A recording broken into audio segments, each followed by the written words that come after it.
Welcome to power debate. నేను బ్రహ్మనాయుడు. విజయసాయి రెడ్డి ఒకప్పుడు YCP అధినేత జగన్మోహన్ రెడ్డికి ఆత్మబంధువు. అప్పట్లో వైఎస్ఆర్ కేవీపీలను వైఎస్ జగన్ విజయసాయి రెడ్డి అలానే అనేటువంటి నానుడు ఉండేది.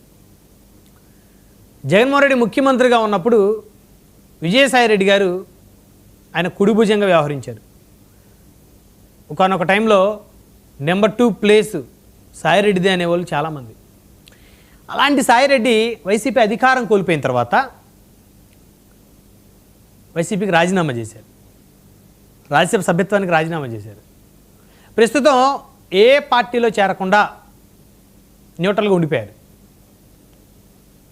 నిన్న సిట్ విచారణ అనంతరం సాయిరెడ్డి గారు చేసినటువంటి కొన్ని కీలకమైనటువంటి కామెంట్స్.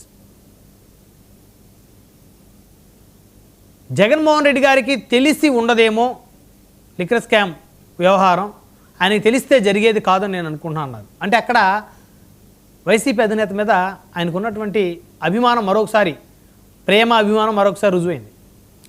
అయితే ఆ అంశాలకు సంబంధించి మాట్లాడి జగన్ చుట్టూ కోటరీ ఉందని, ఆ కోటరీ ఉంటే ఉన్నంతకాలం జగన్ ముఖ్యమంత్రి అవ్వటం అసాధ్యమన్నారు. ఒక 3-4 రోజుల క్రితం ఎక్స్లో ఒక ట్వీట్ చేశారు.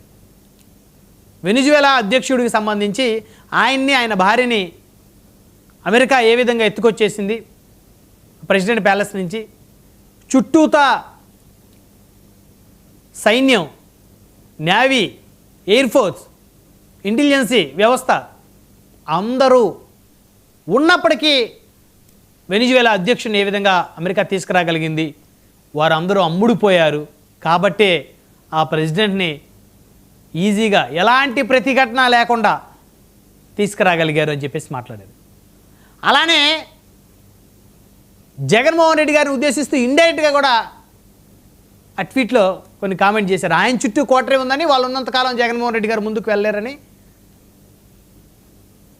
ఆయన కామెంట్ చేశారు ట్విట్టర్లో. మళ్ళీ మీడియా ముందు కోటరీ గురించి మాట్లాడారు. తెలుగుదేశం, జనసేన ఈ కూటమి ఉన్నంతకాలం జగన్మోహన్ రెడ్డి గారు పాదయాత్రలు ఎన్ని చేసినా ప్రతిఫలం లేదంటున్నారు. అయితే సాయిరెడ్డి గారు ఈ వ్యాఖ్యలు చేసి 2 రోజులు అయింది. ఇప్పటి వరకు ఒక వైఎస్ఆర్ కాంగ్రెస్ పార్టీ నాయకుడు విజయసాయిరెడ్డి గారి మీద నోరు మెదిపి మాట్లాడే ధైర్యం చేయలేకపోతా ఉన్నారు. చిన్నదానికే రాద్ధాంతం చేసే పేరు నాని గారు, అంబటి రాంబాబు గారు, రోజా గారు, గుడివాడ అమర్నాథ్ గారు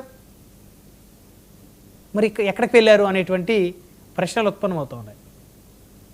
సాయిరెడ్డి గారంటే భయమా, లేక ఏదో ఒక రోజు మళ్ళీ పార్టీలోకి వస్తే ఆయన వీళ్ళు అనవసరంగా ఆయన టార్గెట్ చేసి మాట్లాడితే ఆయన వీళ్ళందరినీ మళ్ళీ ఆయన రీఎంట్రీ తర్వాత వీళ్ళని తొక్కేస్తాడనేటువంటి ముందు జాగ్రత్త, లేదా వైసీపీ అధినేత వైఎస్ జగన్ ఏమైనా ఆదేశాలు ఇచ్చారా సాయిరెడ్డి వ్యాఖ్యలకు ఎవరు స్పందించొద్దని?